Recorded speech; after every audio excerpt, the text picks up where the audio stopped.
चलो देखो आप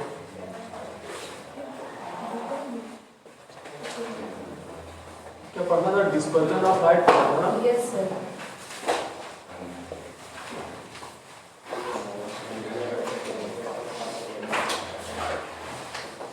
तो 45 मिनट लेट आ रहे हो।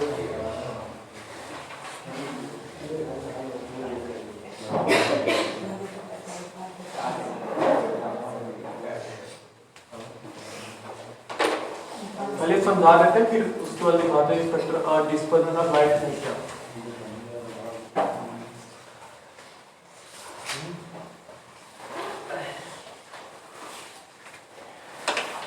कल हमने फिगर बना दिया था ना। Yes sir. तुम लोग बनाए भी होंगे। हम लोग बनाए। Yes sir. अच्छी बात।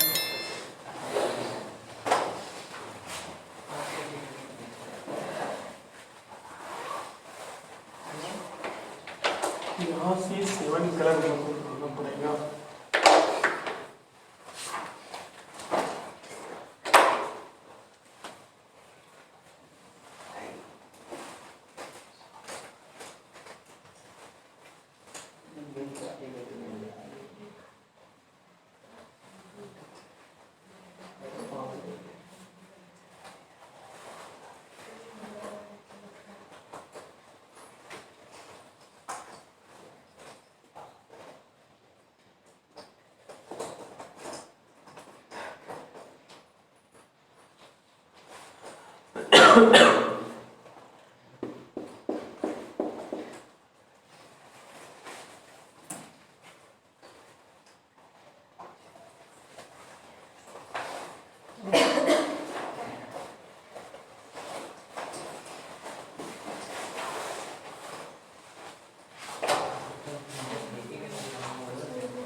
बेंड हुआ लग रहा है जी।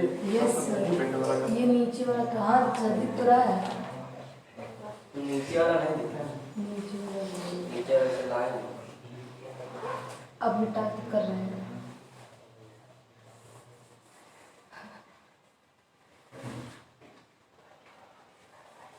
जी उसको थोड़ा और ऊपर तक करिए, जब लाइट जाएगा ना ऊपर वाला। ये वाले को हाँ ये वाला जब सीधा आ जाएगा ना, फिर थोड़ा और तो नीचे इसको करते टेढ़ा हैं। करके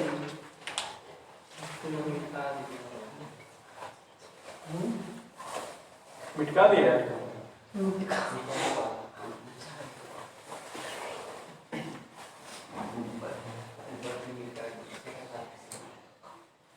नहीं रुक जाओ, हो जाएगा।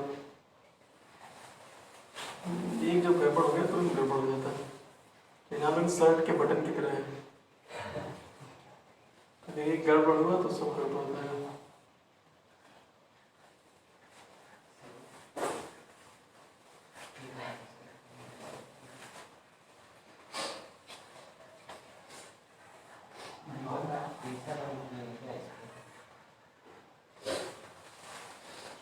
बुरा नहीं लग रहा है जी। ये नीचे वाला क्यों है? ये सब लग रहा है। नीचे वाले को ऊपर बना दें। और सब लग रहा है।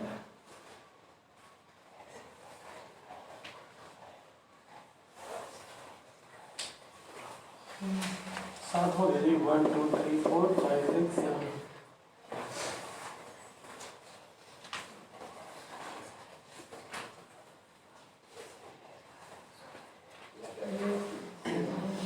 हमारे पास असल एक वाइट स्क्रीन है। कौन सी स्क्रीन है ये? White screen. White screen.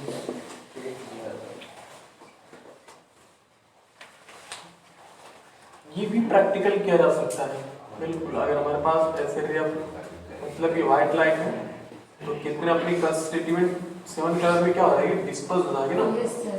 बिखर जाएगी, अलग अलग हो जाएगी। तो जो बैटरी वाली लाइट होती है, वाइट लाइट होती है, वही अगर डाले तब हो जाएगी ऐसे। वाइट लाइट होनी चाहिए। ओके, तो नीचे इसकी कलर का ऑर्डर क्या होता है? Red, orange, yellow, green, green पर क्या तो बता दे, ब्लू, इंडिगो, इंडिगो, वायलेट। ये विड्योर से याद रखते हैं ना। हाँ विड्योर।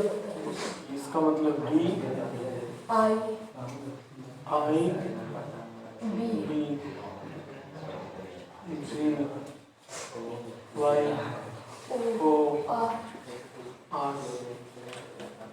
क्या हो गया? वैक्यूम। ये वायलेट ना, यस सर। पहले ऐसे लिख लेते फिर इसके बाद इसका कलपुरा लिखे मतलब, थे रेड लाल। तो बी मतलब क्या है? वायलेट। वायलेट को हिंदी में क्या बोलते हैं? बैगनी कलर। ओके। आई मतलब क्या है? इंडिगो जामुनी कलर। इंडिगो यानी कि जामुनी कलर है। ब्लू। बी मतलब क्या है? नीला। ब्लू यानी कि नीला। जी मतलब क्या है? ग्रीन हरा।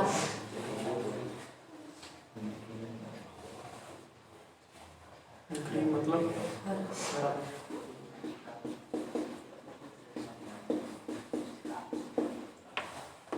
और जी वाई मतलब क्या है? येलो पीला। येलो मीन्स पीला। और ओ मतलब क्या है? ऑरेंज नारंगी। ऑरेंज मतलब नारंगी। और एक और है लास्ट में रेड। रेड मतलब क्या है? लाल। आपको सेवन याद होगा। विबग्योर। कैसा करना रहता है? विबग्योर से याद रहता है। विबग्योर। अब अगर डेफिनेशन पूछे, देखो यहाँ पर क्या हो रहा है कि ये हमारे पास क्या है? ग्लास प्रिज्म है ना, एक हमारे पास ग्लास प्रिज्म है। और इस ग्लास प्रिज्म में जब कौन सी लाइट इंसिडेंट हो रही है? White light. जरूर याद रखना, व्हाइट लाइट होती है। अगर व्हाइट सिंगल व्हाइट लाइट अगर कोई इस पर इंसिडेंट हो रही है तो साथ एक तरह से ऐसे बना लेंगे, स्पेक्ट्रम जिसको बोलते हैं। इस पूरी पट्टी को हम क्या बोलते हैं? स्पेक्ट्रम बोलते हैं। ओके। और व्हाइट लाइट का ग्लास प्रिज्म से डिस्पर्स होकर के अपने 7 कंस्टिट्यूएंट कलर में अलग जाने की जो फिनोमेना, उसी फिनोमेना को हम क्या बोलते हैं? Dispersion of light. अगर हम बात करें डिस्पर्जन ऑफ लाइट है क्या, तो कहेंगे कि द फिनोमेना ऑफ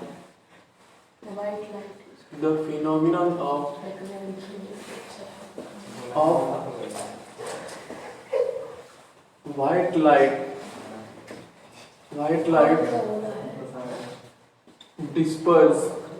डिस्पर्स मतलब क्या होता है? बिखर जाना ना। Disperse into its 7 constituent color. अभी खांसी लाएंगे सर सबको। 7 constituent color when passes through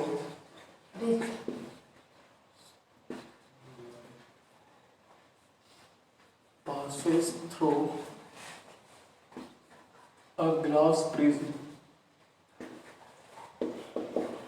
क्या है?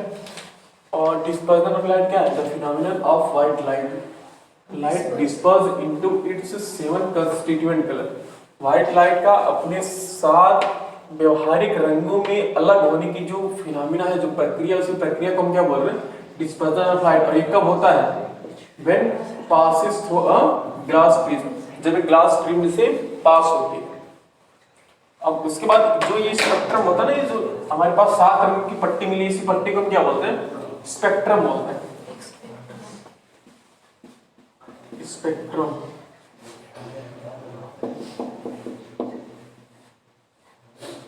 स्पेक्ट्रम क्या है? Spectrum is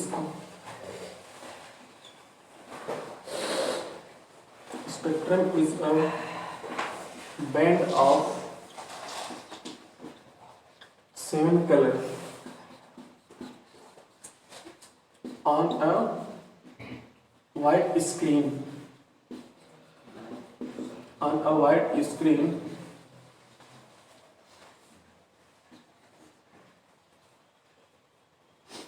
Disperse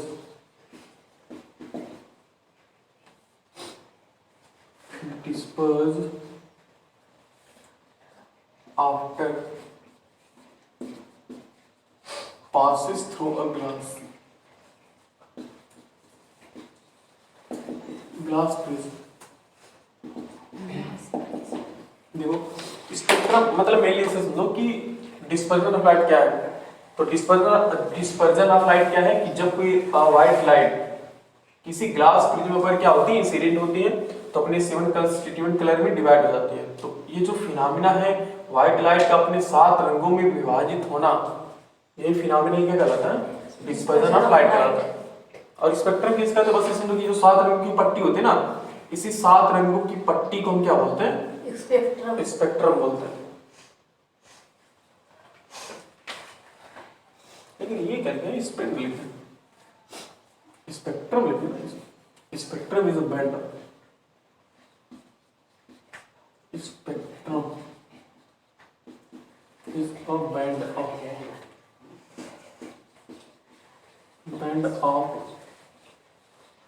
7 colour. बस अगर यही चीज याद रखोगे ना तो भी सही है। Spectrum is a band of 7 colour on a white screen disperse after passes through a glass, the glass using disperse of a white light after pass through a glass plane। बस ये बोल रहे हैं। सबसे नीचे क्या है, वॉयलेट है, सबसे ऊपर क्या है, रेड है। मतलब इसका अगर देखो तो रिफ्रैक्शन सबसे ज्यादा हुआ है, सबसे ज्यादा रिफ्रैक्शन किसका हुआ है, वायलेट का, और सबसे कम रिफ्रैक्शन किसका हुआ, रेड का। मतलब इस व्हाइट कलर में, व्हाइट लाइट में जो 7 कलर थी उनमें से जो रेड कलर है ना वो सबसे कम रिफ्रैक्ट हुआ है। रिफ्रैक्ट होने का मतलब ये है कि बहुत, देखो ये एंगल ऑफ, अगर हम देखिए रिफ्रैक्शन देखें तो बहुत कम है ना इसके लिए, लेकिन इसके लिए एंगल ऑफ रिफ्रैक्शन क्या है, बहुत ज्यादा है। भाई अगर हम यहाँ से नॉर्मल बनाएंगे तो हमें सब कुछ पता लग जाएगा। अगर यहाँ से नॉर्मल बनाएंगे तो हमें पता लग जाएगा कि जो एंगल ऑफ रिफ्रैक्शन इसके लिए, रेड वाले के लिए बहुत कम है, लेकिन वायलेट वाले के लिए क्या है, बहुत ज्यादा है। इसका रीजन क्या होता है, अब यहाँ पे कई रीजन होते हैं।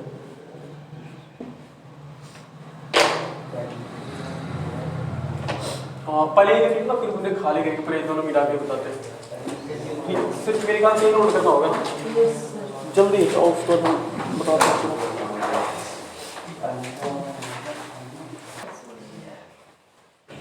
अच्छा अगर याद हो तो हमने एक बार स्टार्टिंग बताया था कि जो लाइट होती है वो वेव नेचर और पार्टिकल नेचर दोनों एक्ट करते हैं ना, दोनों की तरह एक्ट करते हैं। यानी कि जो लाइट है वो किसकी तरह एक्ट करती है, वो वेव की तरह भी एक्ट करती है और पार्टिकल की तरह भी एक्ट करती है। इसके पास वेव नेचर भी होता है, पार्टिकल नेचर भी होता है, और इसको पार्टिकल नेचर दोनों की तरह से डिफाइन कर पाते हैं। इसी को बताया तो ड्यू नेचर कहते हैं ना। इस वजह से ना भी कंफ्यूजन में है कि कौन सा नेचर, मतलब लाइट क्या है, एक वेव है कि पार्टिकल। तो अब यहाँ पर हम जो लाइट, मतलब इसको हम डिफाइन करेंगे वो इसके वेव नेचर से डिफाइन करेंगे। तो लाइट हम क्या मानेंगे, यहाँ पे हम मानेंगे ऐसा कि जो लाइट है वो क्या है, वो एक वेव है। ओके, लाइट एक वेव। अब फिनोमेना क्या होता है, देखा ऐसा गया कि जो रेड कलर होती है, जो रेड कलर की लाइट होती है, यानी कि जो स्पेक्ट्रम, जो ये सबसे ऊपर वाला जो रंग आया है इसी को हम रेड बोलेंगे ना, ये ऊपर वाला जो पट्टी है। तो ऐसा देखा गया कि रेड कलर की जो वेवलेंथ है बहुत बड़ी है, बहुत बड़ी, मतलब ये है। वेवलेंथ किसे बोलते हैं, एक ट्रिप और पता नहीं क्या, ऐसे यहाँ से स्टार्ट की, ऐसे तो कुछ जाते हैं, तो फिर जब यहीं पर आ जाएगी तो समझो कि एक वेवलेंथ कंप्लीट होगी यहाँ पर। इसका यहाँ से लेकर यहाँ तक जो लेंथ होती है उसी को हम क्या बोलते हैं, वेवलेंथ बोलते हैं। हालांकि इसके बारे में हम डीपली जानकारी लेंगे 11th क्लास में। ए से बी तक जो ये लेंथ है इसको हम क्या बोलेंगे, इसको हम बोलेंगे वेवलेंथ, इसे को बोलते हैं वेवलेंथ। ये और वेवलेंथ को हम लैम्डा से डिनोट करते हैं। यस सर, आप 9th में ये ऐसे डिनोट करते हैं, लैम्डा से डिनोट करते हैं, ठीक है। Yes sir. और जो ब्लू कलर होता है, कौन सा कलर, ब्लू कलर जो होता है, वायलेट या ब्लू सर, वायलेट, मतलब यहाँ से कलर जो यहाँ से आ रहे हैं ना, इनकी सबकी वेवलेंथ कम होती है, लेकिन खासकर हम इस वायलेट की बात करेंगे।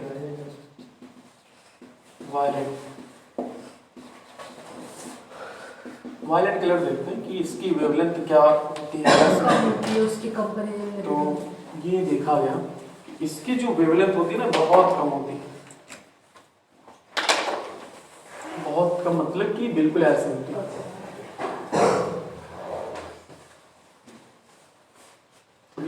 इसके बारे में अभी नहीं कुछ बताया जाएगा, बस ये समझो कि ऐसे होगी। इसकी वेवलेंथ देखो, क्या अपना एक वेव कंप्लीट करने में बहुत ज्यादा डिस्टेंस नहीं ट्रेवल करना पड़ रहा है ना, देखो बस इतना ही डिस्टेंस में अपना एक वेवलेंथ कवर कर ले रही है। तो हम कहेंगे कि इसकी वेवलेंथ क्या है, बहुत छोटी है, छोटी है लेकिन बहुत छोटी है, ये इसकी क्या कहलाएगी, वेवलेंथ।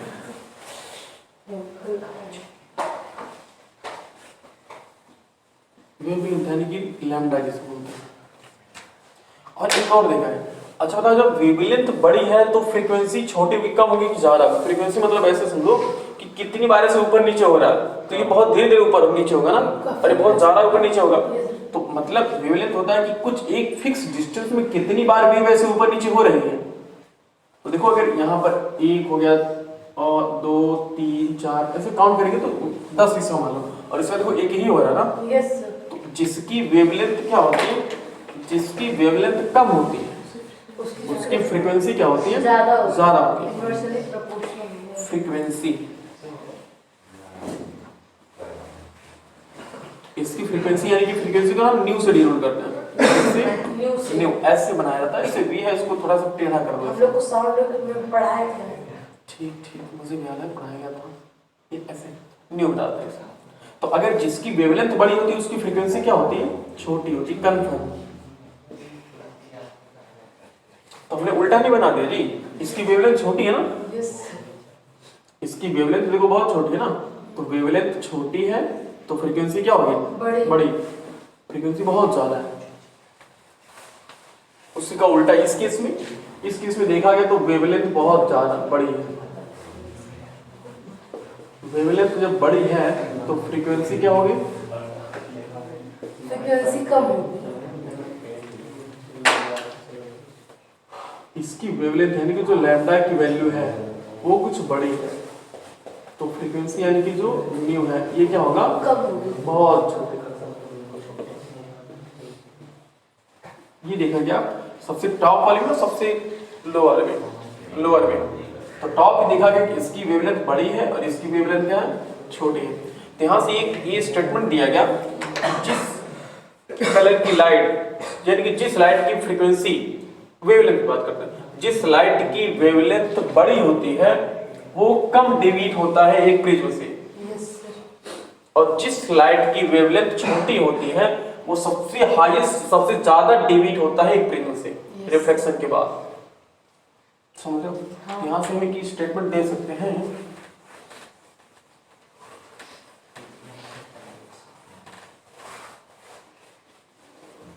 हम यहाँ से क्या सकते हैं, पहला statement is red light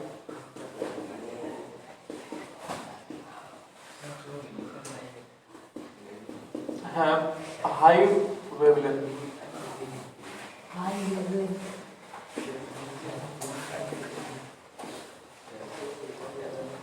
and low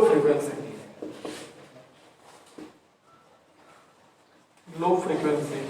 So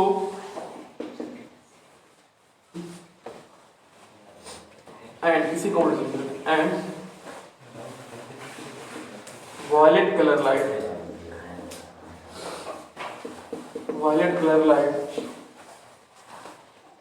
have low wavelength, short wavelength या फिर लो करो, short wavelength and high frequency, high frequency. So red color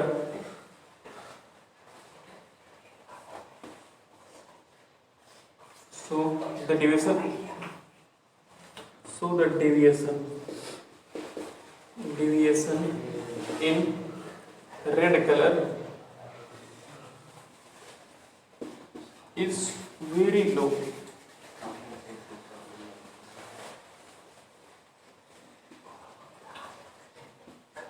Then of violate कर सकते हो। समझाते इसका मतलब क्या है, देखो जो रेड लाइट होती है उसकी फ्रीक्वेंसी, उसकी वेवलेंथ क्या है, बड़ी है, एंड फ्रीक्वेंसी कैसी है, लो है। और जो वायलेट कलर है उसकी, वायलेट कलर है उसकी जो वेवलेंथ है, वो वेवलेंथ क्या है इसकी, छोटी है, और फ्रीक्वेंसी क्या है, बड़ी है। इसी वजह से deviation in red colour is very low than violet, यानी कि जो रेड कलर में डेविएशन है वो क्या है, बहुत कम है किसकी कंपैरिजन में, वायलेट कलर की कंपैरिजन में।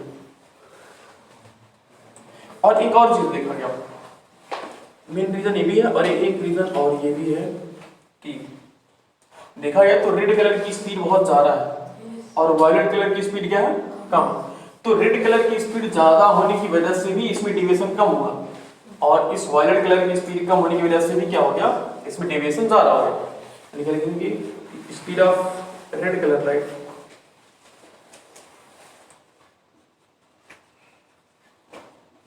देखो, जब यहाँ पे हम रेड जब हम यहाँ पर रेड की बात कर रहे हैं, वायलेट की बात कर रहे हैं, ब्लू की, चाहे जिसकी बात करेंगे, तो हम सिर्फ यहाँ एक पर्टिकुलर कलर की बात कर रहे हैं, ना कि हम सभी कलर की बात कर रहे हैं, ठीक है ना। तो अगर हम रेड की बात करें तो उसमें सिर्फ रेड लाइट होनी चाहिए और कोई लाइट नहीं होनी चाहिए। तो speed of red light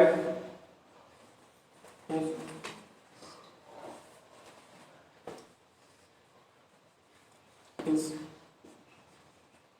greater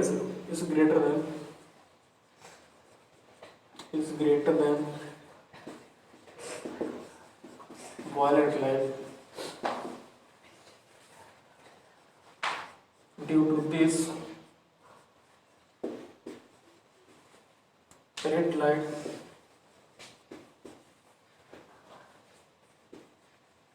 less deviate than blue या फिर violet। वायलेट कहना सही है, इसमें नीचे वाली बात करें। Speed of red light is greater than violet, यानी कि जो स्पीड ऑफ लाइट है, speed of red light is greater than violet light, यानी कि जो रेड लाइट की स्पीड है वो वायलेट लाइट की स्पीड से क्या है, ज्यादा है। इसकी मतलब ये भी एक वजह है जिसकी वजह से क्या हो रहा है कि जो रेड लाइट है वो कम डेविएट हो रहा है किसकी तुलना में, वायलेट की तुलना में।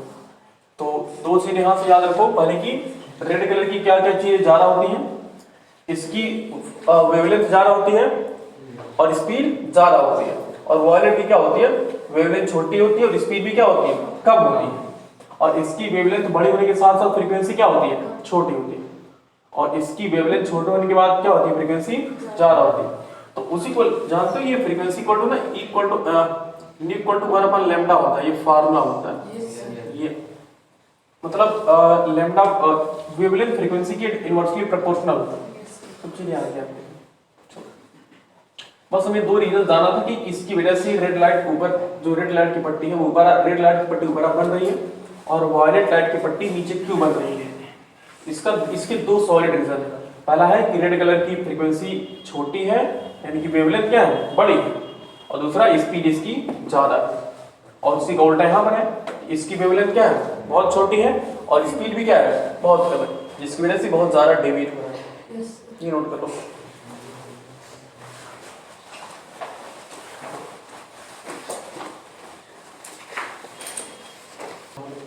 देखो ऐसे विबग्योर लिखते हैं, VI विब।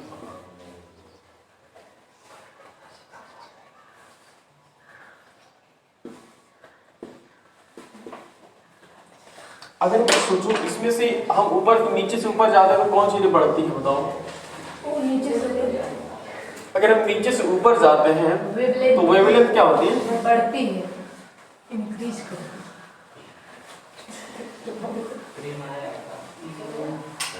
इसको ये वेवलेंथ क्या होती है, इंक्रीज होती है।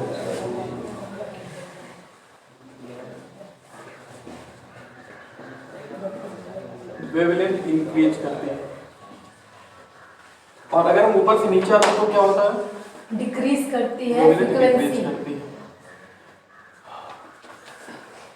इसका मतलब देखो वेवलेंथ क्या होगा, ऊपर जाएंगे तो वेवलेंथ बढ़ेगी और नीचे आएंगे तो वेवलेंथ क्या होगी, घटेगी। और अगर ऊपर से नीचे आ रहे हैं तो क्या होगा, फ्रीक्वेंसी भी इंक्रीज हो रही है ना, यानी increase in frequency, increase frequency.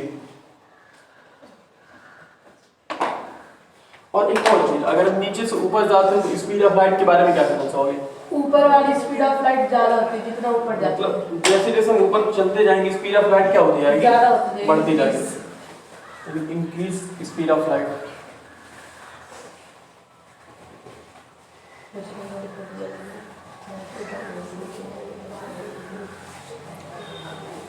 Increase of speed of light,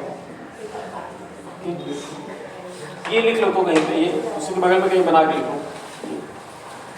अगर हम नीचे से ऊपर जाएंगे तो वेवलेंथ बढ़ती जाएगी, अगर हम ऊपर से नीचे आएंगे तो फ्रीक्वेंसी बढ़ती जाएगी, और फिर अगर नीचे से ऊपर जा रहे हैं तो इसका मतलब कि स्पीड ऑफ लाइट भी क्या होगी, बढ़ती जाएगी।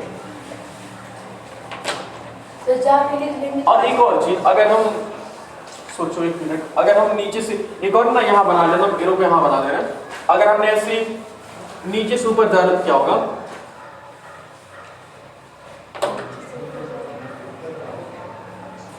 तो हम क्या कर सकते हैं कि डिक्रीज एंगल ऑफ डेविएशन। अब जैसे जैसे ऊपर जाएंगे वैसे वैसे डेविएशन क्या होगा, घटता जाएगा ना, यानी कि decrease the angle of deviation.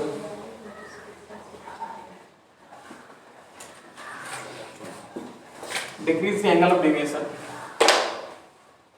Angle of deviation समझ पा रहे हो ना क्या है? Yes sir. Angle of deviation मतलब कितना की रे ऑफ लाइट रिफ्रैक्ट हो रही है, कितने एंगल से रिफ्रैक्ट हो रही है।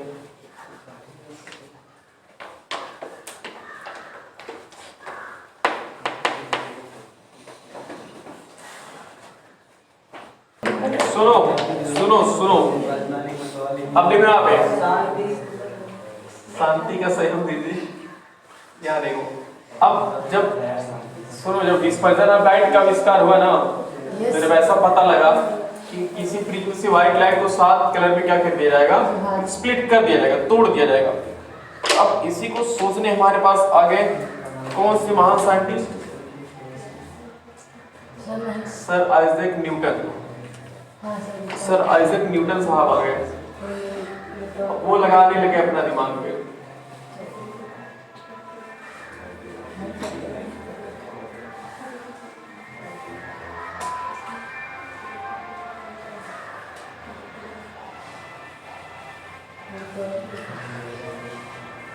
एक दो तीन चार पाँच छह। इनका नाम बड़ा अजीब लग रहा है, एक बार फिर से बोलिए। Sir Isaac Newton. सर क्या इस नाम अजीब लग रहा है? अय्यर अय्यर नहीं, सर आइजैक न्यूटन। ऐसे जैसे नाम पहली बार सुनो 10th में आ गए। बताए थे 9th में आपके। Sir Isaac Newton. Sir Isaac Newton, sir Isaac रट लेंगे, याद हो गया। देखो पूरा नाम, इन्हीं की वजह से पूरी फिजिक्स चलती है, तुम इनका नाम नहीं जानते, बताओ। Electron proton neutron.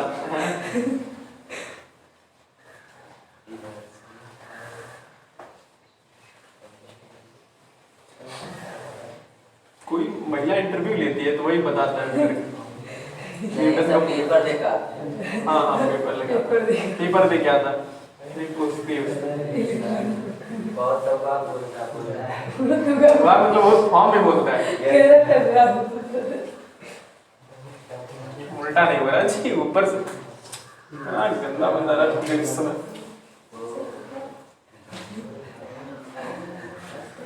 ये तरीका से उल्टा बनाया, पहले से ही से सुखा दे रहा है, लग रहा है मूवी देख रहा है उस पर आता।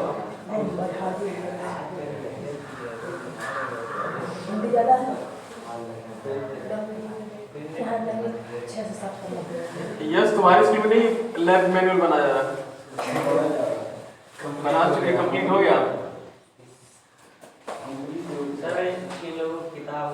सर हम लोगों में ये होता है कल जमा करना था, आज बताया जाएगा।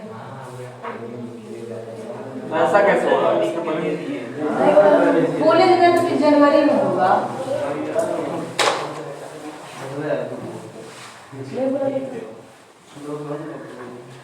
देखो अब जो न्यूटन साहब थे ना, उनका कहना ये था कि अगर हम एक व्हाइट लाइट से 7 लाइट बना सकते हैं तो उसी का उल्टा भी कर सकते हैं।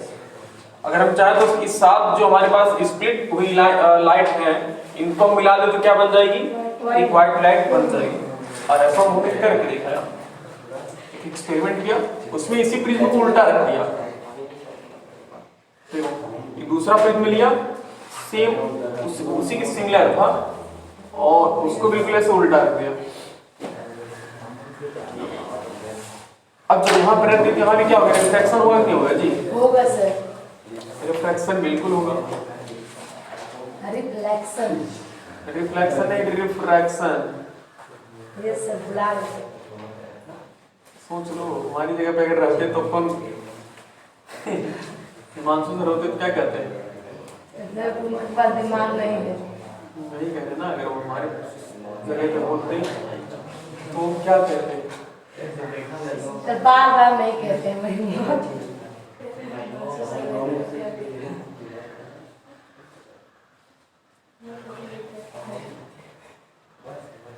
अरे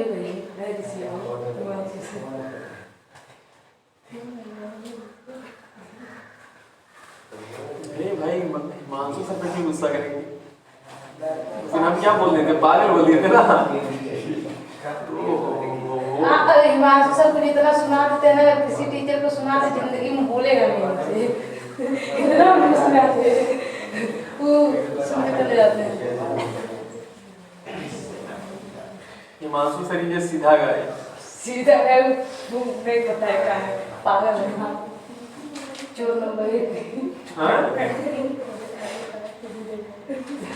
क्या चुरा है आपका, बताइए जरा। आप जानते नहीं हैं उनको।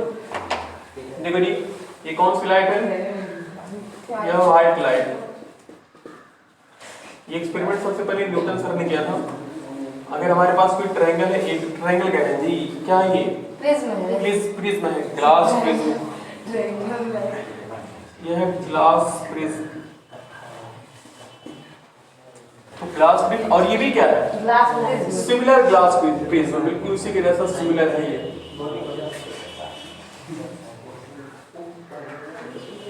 सिमिलर ग्लास प्रिज्म, इसका भी नाम कुछ रख लेते हैं, A dash, B dash, C dash. C dash. हालांकि सबसे अजीब नाम रखा गया।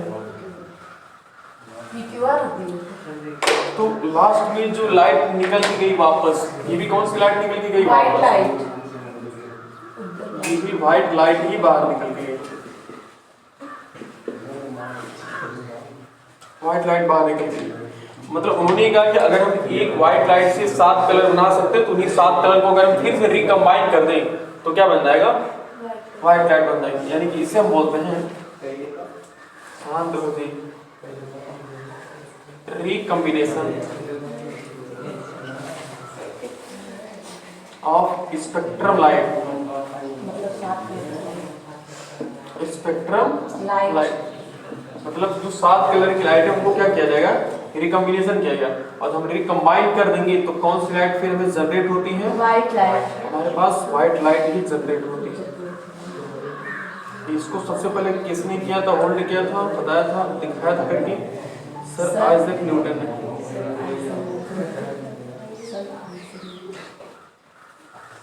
न्यूटन का पूरा नाम है सर आइजैक न्यूटन, जिन्हें फादर ऑफ फिजिक्स कहा, गलत नहीं होगा। सर आइजैक न्यूटन, इन्होंने किस में नहीं काम किया जी? मैथ में काम किया है, साइंस में, फिजिक्स में काम किया है, केमिस्ट्री में काम किया है, सब में काम किया है। बायोलॉजी में भी पर घुस गए थे। वो एक था वही, उसमें बता, जब लैमार्क बाद और डार्विन बाद चला था, लैमार्क और डार्विन उसमें की एक्सप्लेनेशन ये भी कुछ दिए थे अपना थोड़ा सा। और जब भी जाते हैं ना तो ये कुछ ऐसी छाप छोड़ के आते हैं ना जो बिल्कुल अविश्वसनीय होता है। हम लोग क्या जानते हैं? हम लोग जानते हैं a+b का होल स्क्वायर जानते हैं ना, a+b का होल क्यूब तक जानते हैं। इसने भाई साहब a+b की पावर n तक बता दिया आंसर। a+b की पावर n की वैल्यू क्या होती है? क्लास 11 में फैक्टोरियल पढ़ेंगे तो फैक्टोरियल की चीजें यहाँ से आती है, तो कोई कारण नहीं है, वो बताया। तो और बना लो चीज, बना लो।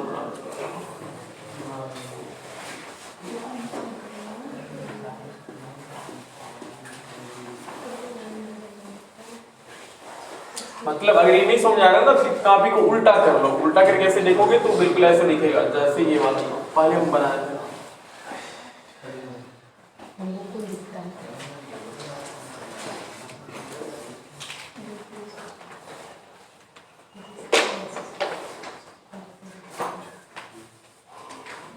अच्छा, इस लाइट को कौन सी लाइट बोलेंगे? स्पेक्ट्रम बोलेंगे ना, यस सर। इसको हम स्पेक्ट्रम बोलेंगे।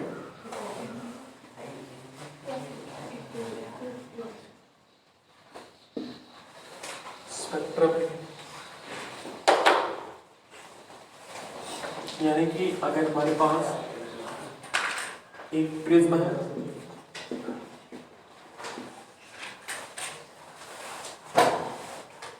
उस प्रिज्म पर हम व्हाइट लाइट क्या करेंगे? इंसिडेंट कराएंगे। देखो, अगर हमारे पास एक व्हाइट लाइट है,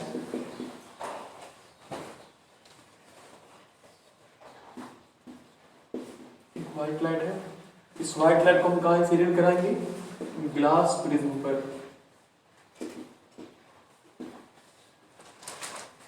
तो ग्लास प्रिज्म में क्या करेगा? उसको स्प्लिट करेगा, split into 7 colour, 7 constituent colour. अब जो 7 कलर्स बने हैं, इन 7 कलर्स को क्या बोलते हैं? Spectrum of light. अब इस स्पेक्ट्रम ऑफ लाइट को अगर हम फिर अगेन क्या करें? रिकम्बाइन करें। अगर हम रिकम्बाइन करेंगे तो अगेन हमें क्या प्राप्त होगा? अगेन से ही व्हाइट लाइट प्राप्त हो जाएगी।